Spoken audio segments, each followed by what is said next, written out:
जय हिंद दोस्तों। कैसे हो आप सभी लोग? उम्मीद है मस्त और बिंदास होंगे और अपनी पढ़ाई को बहुत अच्छे से कर रहे होंगे। अपना जो ज्योमेट्री का टॉपिक चला है, ज्योमेट्री का जो लास्ट सेशन हुआ था उसमें मैंने आपको जो ट्रायंगल की सिमिलैरिटी से रिलेटेड जो कॉन्सेप्ट बनते हैं, चाहे वो प्री लेवल के हो या मेंस लेवल के, हर एक कॉन्सेप्ट के टाइप्स को मैंने बहुत अच्छे से कंप्लीट करवाया था। और उन पर जितने भी टाइप्स की लैंग्वेज के क्वेश्चन क्रिएट हो सकते हैं, मैक्सिमम लेवल तक क्वेश्चन क्रिएट हो सकते हैं, उन सभी क्वेश्चनों को मैंने प्रैक्टिस करवाया था। तो उम्मीद है आप सभी लोगों ने उन सभी कॉन्सेप्चुअली क्वेश्चनों की बहुत अच्छे से प्रैक्टिस की होगी। आज के सेशन से नए टॉपिक ज्योमेट्री के, कॉन्ग्रुएंसी ऑफ ट्रायंगल। बहुत ही छोटा टॉपिक है, एक या दो सेशन के अंदर फिनिश हो जाएगा और बहुत ही लॉजिकल क्वेश्चन है। क्योंकि छोटा टॉपिक जरूर है लेकिन इससे क्वेश्चन भी एक या दो ही पूछे जाते हैं। जैसे अगर आप एसएससी का एग्जाम दे रहे हो और एसएससी के अंदर अगर आप प्री लेवल का एग्जाम देखोगे, अगर 40 शिफ्ट लगी तो उन 40 शिफ्टों में मुश्किल से एक या दो एग्जाम शिफ्टों में क्वेश्चन को पूछा जाएगा। लेकिन क्वेश्चन का पूछने का तरीका है, जो लॉजिक होता है उनका, वो इस लेवल का होता है कि अगर आपने कॉन्सेप्ट को बहुत अच्छे से क्लियर नहीं किया है तो आप मान लीजिए कि उसको टाइम के अंदर आप क्वेश्चन को सॉल्व नहीं कर पाओगे। तो आपको क्वेश्चन की जो कॉन्सेप्ट है वो कम जरूर है लेकिन हर एक कॉन्सेप्ट को बहुत अच्छे से कंप्लीट करके जाना है। उन पर बहुत सारे क्वेश्चनों की प्रैक्टिस भी करना है जिससे आपके माइंड में वो कॉन्सेप्ट बना रहे। बात समझ में आई? तो आइए आज का सेशन स्टार्ट करते हैं। लेकिन जितने भी भाई या स्टूडेंट्स जो नए हैं, जिन्होंने लास्ट के सेशन को कंप्लीट नहीं किया है, उनसे मेरा एक रिक्वेस्ट है कि आप लास्ट के जो कॉन्सेप्ट हो चुके हैं उन सभी कॉन्सेप्टों को बहुत अच्छे से कंप्लीट कीजिए। क्योंकि ज्योमेट्री एक रिदम वाला टॉपिक है। अगर आपने किसी भी कॉन्सेप्ट या थ्योरम या किसी भी प्रैक्टिस को स्किप किया है तो आगे की जो एडवांस लेवल या नए कॉन्सेप्ट स्टार्ट होंगे तो उनको समझने में थोड़ी कठिनाई होगी और फिर आपको अपने अंदर जो फीलिंग आएगी कि मुझे जो कॉन्सेप्ट है वो समझ में नहीं आ रहा है, और अपने आप को क्या करोगे, डिमोटिवेट करोगे और आपकी तैयारी में वो सारी चीजें क्या बन जाएंगी, रुकावट। तो ये सारी चीजें जो डिमोटिवेशन है वो आपके माइंड के अंदर ना आए, उसके लिए आपको क्या करना है, हर एक कॉन्सेप्ट को बिल्कुल प्रॉपर तरीके से समझना है। चाहे वो छोटा कॉन्सेप्ट हो या बड़ा कॉन्सेप्ट हो, चाहे मॉडरेट लेवल का हो या डिफिकल्ट लेवल का। बात समझ में आ गई? तो सबसे पहले आज का जो कॉन्सेप्ट है उसके लिए हेडिंग बनाइए। हर एक चीज को प्रॉपर तरीके से नोट करना है। तो हेडिंग बना लीजिए आप, क्या, कॉन्ग्रुएंसी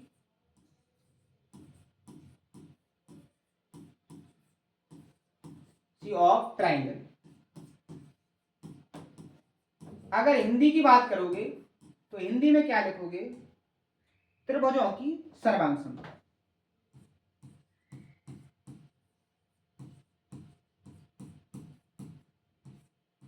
त्रिभुजों की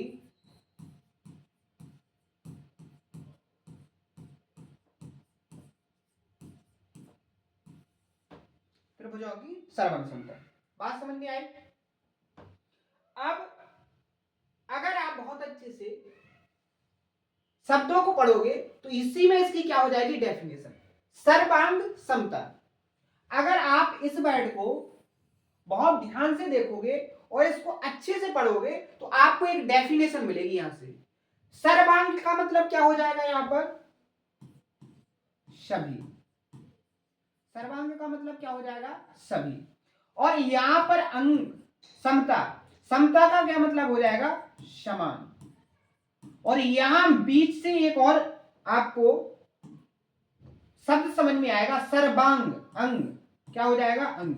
यहां अंग से क्या मतलब है, आकार।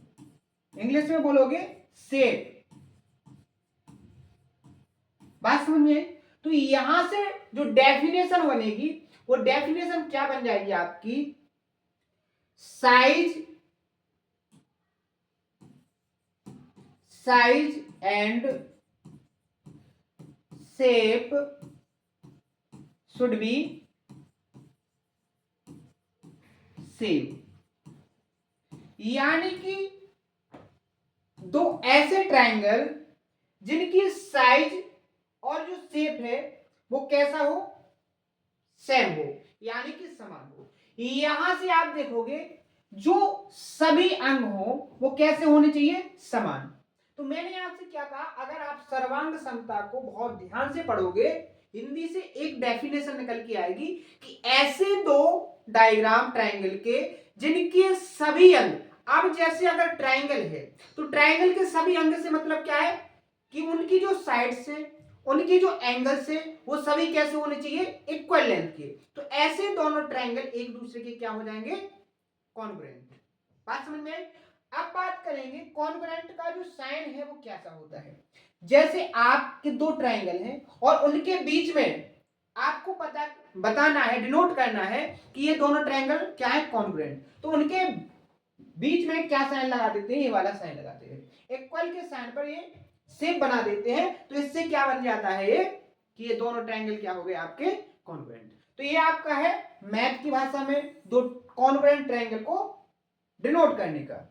आप समझते हैं अपन डायग्राम से, बात करेंगे डायग्राम से समझने की। तो मैंने आपके सामने देखो दो ट्रायंगल बनाए हैं। क्या बनाए हैं, दो ट्रायंगल इक्वल साइज की। कैसे बनाए हैं, इक्वल साइज की। इसका नाम है ए बी सी और इसका नाम हो गया पी क्यू आर। बहुत ध्यान से समझना, बहुत ही आसान तरीके से मैं आपको समझाने की कोशिश करूंगा। तो यहां पर अगर आपको ए बी सी को पी क्यू आर ट्रायंगल के कॉन्ग्रुएंट करना है, तो यहां आपको क्या जरूरत है कि इसकी जो तीनों साइड है, कौन से ट्रायंगल की, इस ट्रायंगल की तीनों साइडों से कैसी होनी चाहिए, इक्वल लेंथ। जैसे मानिए आपको जो ए बी की लेंथ है वो किसके बराबर, पी क्यू दिया है, और आपको बीसी की जो लेंथ है वो आपको क्यू आर की लेंथ के बराबर दी है, और तीसरी लेंथ इस ट्रायंगल में एसी है, एसी की जो लेंथ है वो ट्रायंगल पी क्यू आर में पी आर के कैसी है, इक्वल है। ठीक है, तो यहां से आप क्या कह सकते हो, जो ट्रायंगल है, ट्रायंगल ए बी सी वो कॉन्ग्रुएंट होगा। ये साइन हो गया कॉन्ग्रुएंट का।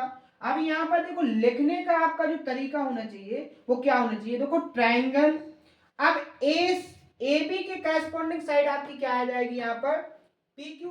तो पी क्यू यहां लिखोगे और पी क्यू के बाद बीसी के करस्पॉन्डिंग आपकी लेंथ क्या होनी चाहिए, क्यू आर। तो क्यू तो यहां लिखा है, आप क्या लिखोगे यहाँ पर आर। तो यहां बीसी के करस्पॉन्डिंग क्या बन जाएगी आपकी क्यू आर साइड। दूसरी बात आपको एसी, यहां देखो कि एसी के करस्पॉन्डिंग आपकी क्या होनी चाहिए, पी आर। देखो यहां पर एसी की करस्पॉन्डिंग क्या होगी, पी आर। तो ये तो आपका तरीका क्या हो गया, दो कॉन्ग्रुएंट ट्रायंगलों को लिखने का तरीका। अब मैंने आपसे कहा है कि ट्रायंगल ए बी सी की जो तीनों साइड से करस्पॉन्डिंग साइड, संगत भुजाएं बोलते हैं हिंदी में, संगत भुजाओं की जो लेंथ है वो ट्रायंगल पी क्यू आर की तीनों करस्पॉन्डिंग साइड्स की कैसे है, इक्वल है। यहां रेशियो की बात नहीं करेंगे, रेशियो की बात कहां पर करेंगे अपन, सिमिलैरिटी ऑफ ट्रायंगल के अंदर। यहां जो लेंथ होगी वो कैसी होगी, इक्वल होगी। यहां रेशियो इक्वल नहीं होगा, अनुपात बराबर नहीं होगा, यहां पर क्या होगा आपका, लेंथ इक्वल होगी। बात समझ में आई। यहां तक किसी को कोई प्रॉब्लम, कोई दिक्कत, मुझे नहीं लगता है कि किसी को कोई परेशानी होगी। इतनी कॉन्सेप्चुअली जो ट्रिक है, जो लॉजिक है वो आपको समझ में आ गया होगा कि किसी भी कॉन्ग्रुएंट ट्रायंगल को किस तरीके से लिखना है। इसी कॉन्सेप्ट से अभी क्वेश्चन में आपको प्रैक्टिस कराऊंगा। बहुत ही शानदार तरीके से उन्होंने पूछा था। आप देखोगे कि ऐसे ऐसे छोटे छोटे कॉन्सेप्ट पर क्वेश्चन क्रिएट होते हैं और ऐसे क्वेश्चनों को भी स्टूडेंट गलत करके आते हैं। बात समझ में आई। अब देखो मैंने क्या कहा है कि अगर दो ट्रायंगल कॉन्ग्रुएंट हैं, सर्वांगसम है, तो उनके जितने भी पार्ट्स होंगे या लेंथ होंगी या एंगल्स होंगे, उनकी वैल्यू आपस में कैसी होगी, करस्पॉन्डिंग जो लेंथ होगी वो कैसी होगी, इक्वल होगी। तो मैंने आपको साइडों के द्वारा बता दिया है। दूसरी चीज, मान लीजिए आपका जो यहां पर एंगल ये 50 दिया है, तो आपकी ये दोनों ट्रायंगल ए बी सी और पी क्यू आर क्या है, करस्पॉन्डिंग। तो यहां जो ए के करस्पॉन्डिंग एंगल क्या है, पी, इसकी भी जो लेंथ होगी वो कितनी होगी, 50 होगी। कितनी होगी? 50। बात समझ में आई कि नहीं आई? क्योंकि ये दोनों ट्रायंगल कैसे हैं? एक दूसरे के कॉन्ग्रुएंट, यानी कि सर्वांग। मान लीजिए आपको इस एंगल की वैल्यू यहां पर 70 दी है। कितनी दी है? 70। तो मैं आपसे क्वेश्चन करूं कि आपके ट्रायंगल ए बी सी और ट्रायंगल पी क्यू आर दोनों कैसे हैं? करस्पॉन्डिंग क्या है? कॉन्ग्रुएंट है। तो इनका जो पी क्यू आर में एंगल जो क्यू है इसकी वैल्यू 70 है। तो आप यहां पर बताइए एंगल बी की वैल्यू क्या होगी? तो आप प्रॉपर तरीके से बिल्कुल तुरंत जवाब दोगे कि इस एंगल की वैल्यू क्या होगी? 70, क्योंकि क्यू के करस्पॉन्डिंग एंगल क्या है आपका? बी, और दोनों ट्रायंगल आपके क्या है? कॉन्ग्रुएंट। तो करस्पॉन्डिंग एंगल्स की जो वैल्यू होगी वो क्या होगी? इक्वल होगी। बात समझ में आई? तीसरा एंगल आप यहां पर देखोगे, जो तीसरा एंगल यहां बन रहा है आर, अगर ये 50 हो गया, ये 70 हो गया, दोनों को ऐड करोगे कितना हो जाएगा? 120। तीनों एंगलों का सम कितना होता है? 180 डिग्री। 180 से 120 को माइनस करोगे, ये एंगल आपका कितना बन जाएगा? 60। तो यहां पर जो सी एंगल बनेगा इसकी वैल्यू कितनी हो जाएगी? 60। आपने पता कर लिया ये 50, 70, 120, तीसरा एंगल 60 बचेगा। और यहां पर आप देखोगे तीसरा एंगल 60, यानी जो करस्पॉन्डिंग एंगल आया है उसकी वैल्यू कैसी आई है? इक्वल आई है। तो एक कॉन्सेप्ट आपका क्लियर हो जाना चाहिए कि जो कॉन्ग्रुएंट ट्रायंगल होते हैं उनके जो करस्पॉन्डिंग एंगल्स होते हैं, संगत कोण होते हैं, उनकी जो वैल्यू होती है वो कैसी होती है? इक्वल होती है। जो साइड्स होती है करस्पॉन्डिंग, जो संगत भुजाएं होती हैं, उनकी जो वैल्यू होती है वो कैसी होती है? इक्वल होती है। इन दो कॉन्सेप्टों में किसी को कोई परेशानी, कोई प्रॉब्लम, कोई दिक्कत मुझे नहीं लगता कि अब कोई आपको दिक्कत होगी। तो आपको यहां से तीन चीजें क्लियर हो जानी चाहिए। तीनों कॉन्सेप्ट कौन कौन से? कि एक तो लेंथ इक्वल होगी, दूसरी एंगल इक्वल होंगे, और दो कॉन्ग्रुएंट ट्रायंगलों को लिखने का तरीका क्या होगा, दोनों आपको बहुत अच्छे समझ में आ गए होंगे। अब बात करेंगे क्या कि वो कौन कौन सी कंडीशंस हैं, वो कौन सी कंडीशन है, वो कौन सी कंडीशन है जिनसे आप पता कर लोगे कि ये दोनों ट्रायंगल कैसे हैं? कॉन्ग्रुएंट है। तो सबसे पहली कंडीशन क्या कहती है कि अगर किसी ट्रायंगल, दो ट्रायंगल जो दिए हैं आपको, उनकी तीनों साइड्स कैसी हो जाए? इक्वल। इसको अगर लिखोगे तो साइड साइड साइड, हिंदी में समझ ही गए होंगे। इसको क्या लिखेंगे अपन? भुजा भुजा भुजा, कॉन्ग्रुएंसी।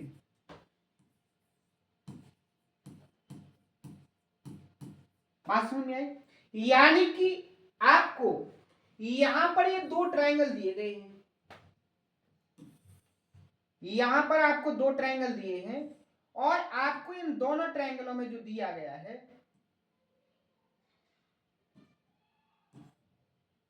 यहां पर जो दोनों ट्रायंगलों में दिया गया है वो क्या है कि आपको ये वाली साइड इस साइड के बराबर है, और आपकी दूसरी लेंथ ये जो है वो इस लेंथ के बराबर है, और आपकी जो तीसरी लेंथ है यहां पर, ये वाली जो तीसरी लेंथ है वो इस तीसरी लेंथ की कैसे है?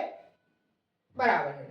तो आप यहां देख रहे हो कि दोनों ट्रायंगलों की जो करस्पॉन्डिंग साइड्स हैं उनका जो वैल्यू है वो आपस में कैसा है? इक्वल है। तो यहां पर आप क्या देखोगे कि ये दोनों जो ट्रायंगल होंगे एक दूसरे के कैसे हो जाएंगे? कॉन्ग्रुएंट, यानी कि सर्वांग। बात समझ में? तो पहली कंडीशन से आप पता कर सकते हो कि अगर आपको दो ट्रायंगल दिए हैं और उन दोनों ट्रायंगलों में जो संगत लंबाइयां, जो भुजाएं दी हैं, जो संगत साइड्स हैं, उन तीनों साइड्स की जो लेंथ है अगर वो इक्वल दी गई है, तो आप क्या करोगे? वहां से पता कर लोगे कि ये जो ट्रायंगल है वो दोनों कैसे ट्रायंगल है? कॉन्ग्रुएंट। बात समझ में आ गई? जैसे मान लीजिए 5, 12, 13 है, तो आपका ये भी जो होना चाहिए 5, 12, 13। बात समझ में आई? इस तरीके का ट्रायंगल होना चाहिए। ठीक है, कोई दिक्कत? पहली कंडीशन। दूसरी कंडीशन समझिए, अगर आपको दूसरी कंडीशन जो है वो क्या है, एस ए एस। अगर इसको लिखोगे तो साइड एंगल, साइड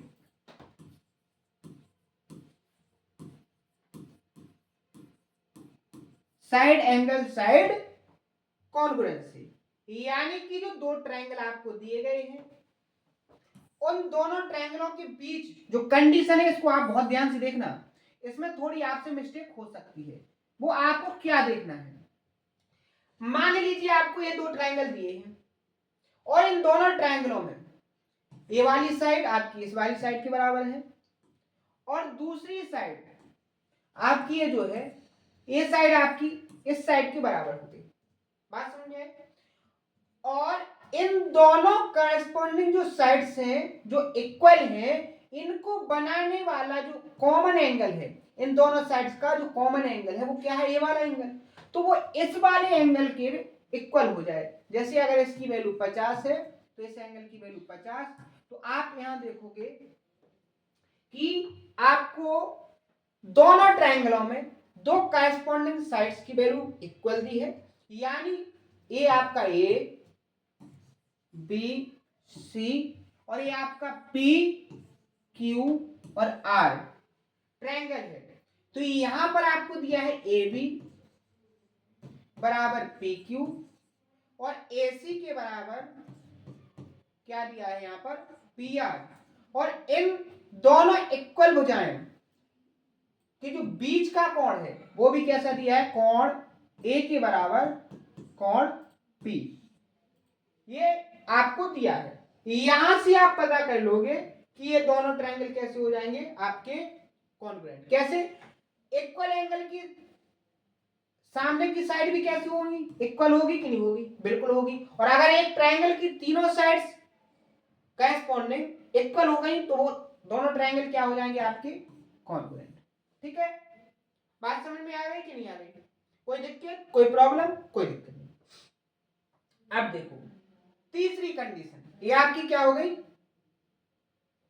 ये हो गई आपकी दूसरी कंडीशन। अब देखो आप तीसरी कंडीशन, और कॉन्सेप्चुअली कंडीशन जो है इनको माइंड के अंदर बहुत अच्छे से सेट करके रखना है, क्योंकि इन्हीं कॉन्सेप्चुअली कंडीशन से आप कॉन्सेप्ट को ऑब्जर्व करना सीखोगे।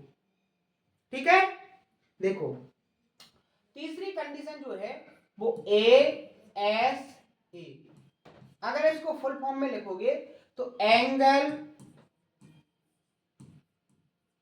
Side angle, angle side angle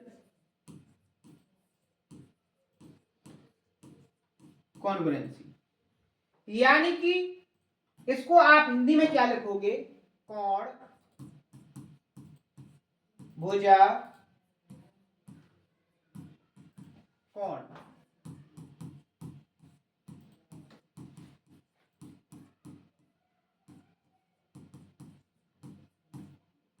कोण भुजा कोण सर्वम। यहां क्या लॉजिक है समझो, आपको ये दो ट्रायंगल दिए हैं और इन दोनों ट्रायंगल में क्या दिया है आपको, ये हो गया आपका ए बी सी और दूसरा आपका हो गया यहां पर पी क्यू आर। यहां पर जो आपको एंगल है वो किस टाइप में दिए गए हैं कि जो ये एंगल है यहां पर थीटा और ये जो एंगल है वो यहां पर थीटा और ये एंगल अल्फा, तो इस वाले ट्रायंगल में ये अल्फा है। और आपको इन दोनों एंगलों को बनाने वाली जो कॉमन साइड है उसकी भी वैल्यू कैसी दी गई है, इक्वल दी गई है। तो आपको यहां पर क्या मिल गया, एंगल बी बराबर किसके हो गया, एंगल क्यू के, और जो एंगल है सी उसके बराबर आपको क्या मिल गया यहाँ पर, एंगल आर। और जो तीसरी कंडीशन है वो क्या है आपकी BC इक्वल टू आपको क्या मिल गया यहाँ पर QR।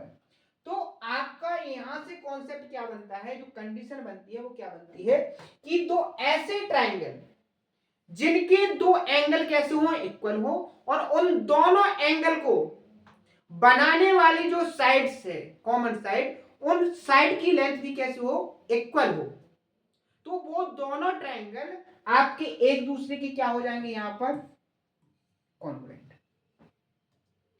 बात समझ में आई? किसी को कोई प्रॉब्लम, कोई कठिनाई? बिल्कुल भी कठिनाई नहीं होगी, बहुत आसान तरीके से मैं आपको समझा रहा हूं, ठीक है। एक कंडीशन और है, उसको और समझिए। एक कंडीशन इंपोर्टेंट कंडीशन है, 4th नंबर की, डालोगे RHS, इसको क्या लिखोगे, राइट एंगल। ये कंडीशन किस में लगेगी, राइट एंगल और एक हाइपोटेनियस, हाइपोटेनियस और साइड कॉन्ग्रुएंसी। यानी हिंदी में आप इसको क्या बोलोगे, राइट एंगल का मतलब क्या होता है, समकोण,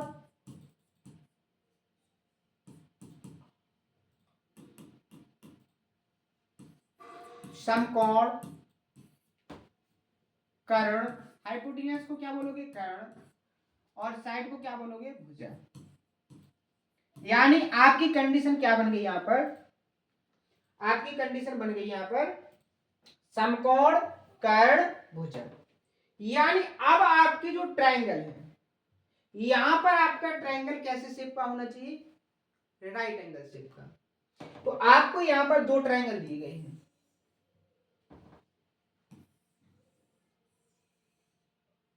ये दो ट्रायंगल आपको दिए गए हैं, ठीक है। आपको इन दोनों ट्रायंगल, जैसे आपका ABC, ये PQ और R, ठीक है, यहां ये दिए गए हैं। अब देखो होना क्या चाहिए, यहां पर आप देखो ये 90 एंगल, ये भी 90 एंगल, एक एंगल कैसा होना चाहिए, राइट एंगल। 90 एंगल के सामने क्या होता है आपका हाइपोटेनियस, इसकी लेंथ क्या होनी चाहिए, इक्वल। और आपकी तो राइट एंगल की दो साइड्स बची हैं, इनमें से किसी एक साइड की लेंथ कैसी हो जाए, इक्वल, जैसे ये वाली साइड इक्वल हो गई। तो आप यहां पर क्या बोलोगे, ये दोनों जो राइट एंगल है एक दूसरे के क्या हो गए, कॉन्ग्रुएंट। समझ में आया कि नहीं आया? यानी जो आपको दो राइट एंगल ट्रायंगल दिए गए हैं, उन दोनों राइट एंगल ट्रायंगल में क्या दिया है कि एक एंगल 90 डिग्री का, और 90 डिग्री के सामने जो हाइपोटेनियस है, जो कर्ण है, उसकी भी लेंथ कैसी है, इक्वल है, और जो दो साइड हैं उनमें से एक साइड की वैल्यू भी कैसी हो गई, इक्वल। तो आप यहां पर क्या बोलोगे कि दोनों ट्रायंगल एक दूसरे के कैसे हो गए, कॉन्ग्रुएंट, सर्वांग। तो यहां से आप क्या सीख गए हो, कॉन्ग्रुएंट का, कॉन्ग्रुएंसी की जो कॉन्सेप्ट है, इतने ही कॉन्सेप्ट है। सबसे पहले मैंने आपको समझाया है कि कोई ट्रायंगल कॉन्ग्रुएंट है तो उसको किस तरीके से आप फाइंड करोगे। बात समझ में आई? तो सबसे पहले मैंने आपको कॉन्ग्रुएंसी का कॉन्सेप्ट समझाया कि दो ऐसे ट्रायंगल जिनकी साइज और शेप कैसे हो, इक्वल हो, तो वो दोनों ट्रायंगल एक दूसरे के कैसे हो जाएंगे, कॉन्ग्रुएंट, यानी कि सर्वसम। आप यहां देखो, मैंने आपको एग्जांपल लेके बताया कि ये दो ट्रायंगल दिए हैं जिनमें साइड्स जो करस्पॉन्डिंग है, जो संगत भुजाएं हैं, उनकी जो लेंथ है वो कैसी है, इक्वल है। तो आप यहां से पता कर लोगे कि ये ट्रायंगल क्या हो गया आपका, कॉन्ग्रुएंट। कॉन्ग्रुएंट हो गया तो उसको लिखने का तरीका क्या है वो मैंने आपको यहां समझाया, ठीक है।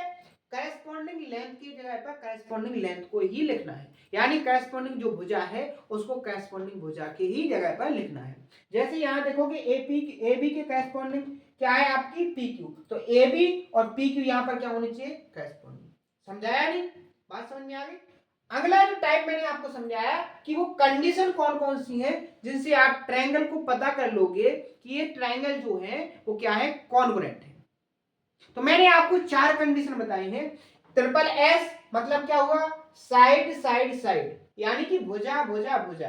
अगर दो ट्रायंगल दिए हैं, उनकी जो करस्पॉन्डिंग तीनों साइड से उनकी वैल्यू इक्वल है, तो आप यहां से फाइंड कर लोगे, यहां से आप पता लगा लोगे कि ये दोनों जो ट्रायंगल हैं वो क्या है, एक दूसरे के कॉन्ग्रुएंट।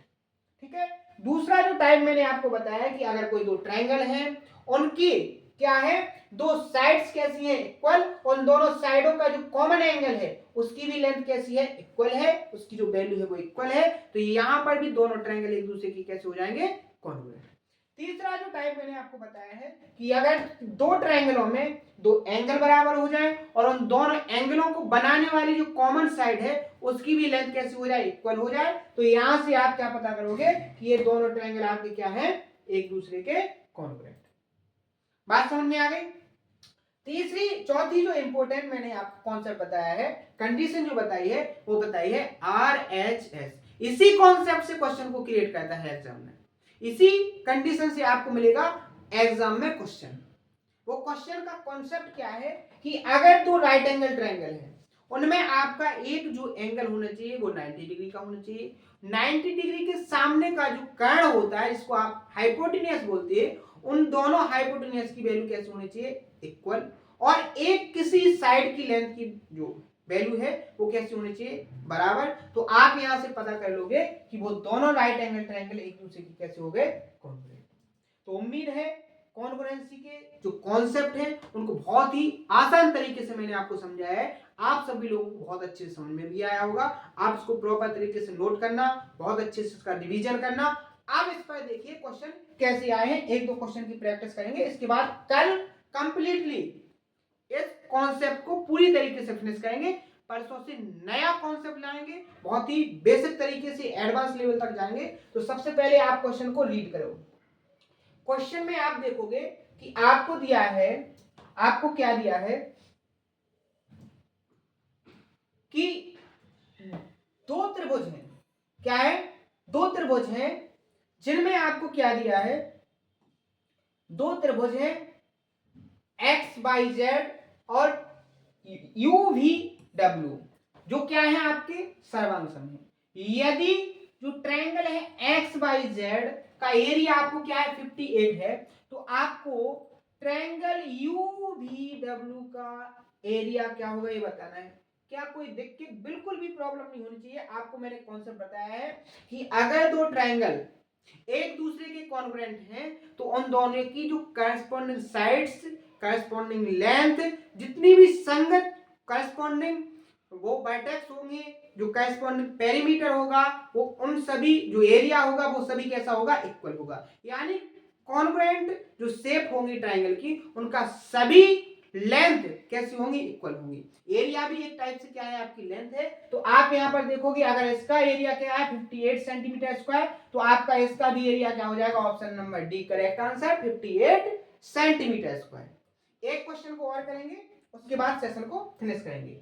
यहां पर देखिए आपको दिया है यदि AB के बराबर QR, BC के बराबर PR और CA के बराबर PQ है, तो आपको बताना है कि इनमें से कौन सा ऑप्शन करेक्ट है कॉन्ग्रुएंट ट्रायंगल लिखने का। बहुत ही आसान तरीका मैंने आपको बताया था और मैंने कहा था कि इस पर क्वेश्चन पूछा गया है। ये जो क्वेश्चन है प्री का पूछा गया क्वेश्चन है 2019 का, बहुत ही इंपॉर्टेंट क्वेश्चन है। देखो कैसे क्वेश्चन को उसने दिया था, यहां देखो आप कैसे पता करोगे, यहाँ AB के बराबर क्या है, QR, यानी AB के करस्पॉन्डिंग QR होना चाहिए। यहां देखो AB के करस्पॉन्डिंग, AB या BA, AB के करस्पॉन्डिंग QR कहां पर है, देखो यहां नहीं है, यानी ये आपका ऑप्शन क्या हो गया, एलिमिनेट। दूसरा ऑप्शन देखो AB के करस्पॉन्डिंग क्या होना चाहिए, QR, बिल्कुल भी नहीं है, देखो यहां पर है, यहां स्टार्टिंग में, यहां लास्ट में, यानी ये वाला ऑप्शन भी क्या हो गया, एलिमिनेट। आपको हर एक साइड को नहीं देखना है, पहले एक किसी साइड को ले लो। यहां पर देखो AB या BA, AB के करस्पॉन्डिंग QR, RQ, ठीक है, यहां चल जाएगा। यहां देखो AB या BA, BA के करस्पॉन्डिंग QR, R यहां पर और Q यहां पर, यानी ये भी ऑप्शन क्या हो गया, एलिमिनेट। तो आपका ऑप्शन बचा है C, यही आपका क्या हो जाएगा, करेक्ट आंसर। तो ये थे आपके कॉन्सेप्ट, और कॉन्सेप्ट पे किस लैंग्वेज से क्वेश्चन को क्रिएट किया जाता है वो थोड़ा सा आपको मैंने समझाने की कोशिश की है। कल के सेशन में अपन पूरी तरीके से क्वेश्चनों की प्रैक्टिस करेंगे, बहुत सारे क्वेश्चन है, लगभग 20-21 क्वेश्चन हैं, उन सभी क्वेश्चनों की अपन प्रैक्टिस करेंगे बहुत शानदार तरीके से और कल इसको क्या करेंगे कंप्लीटली फिनिश करेंगे। ठीक है, तो आज जो मैंने आपको कॉन्सेप्ट बताए हैं इन सभी कॉन्सेप्टों को आप प्रॉपर तरीके से नोट कर लेना और नोट करने के बाद इनका रिवीजन जरूर करना, क्योंकि आप जितने अच्छे से रिवीजन करोगे आपकी प्रैक्टिस उतनी अच्छे से होगी और आपकी जितनी अच्छे से प्रैक्टिस होगी आपके माइंड के अंदर कॉन्सेप्ट उतनी अच्छे से सेट होंगे और आपको उतना आसान होगा क्वेश्चन को सॉल्व करना, क्योंकि एग्जाम के हॉल में जो प्रेशर होता है वो केवल एक ही कंडीशन पर डिपेंड करता है, वो है आपकी प्रिपरेशन। आपकी प्रिपरेशन मजबूत होगी, आपको एग्जाम के हॉल में क्या है प्रेशर जीरो रहेगा, और अगर आपकी प्रिपरेशन जो कमजोर है तो आपको एग्जाम के हॉल में जो डिमोटिवेशन है, जो प्रेशर है वो बहुत ज्यादा होगा। तो आज के सेशन में इतना ही। अगर आपको कोई डाउट हो या कोई कंडीशन आपको समझ में ना आई हो तो उसको कमेंट बॉक्स में जरूर बताएं, और अगर सेशन पसंद आए तो ज्यादा से ज्यादा शेयर करें। आज के लिए इतना ही, मिलते हैं नेक्स्ट सेशन में। थैंक यू, धन्यवाद।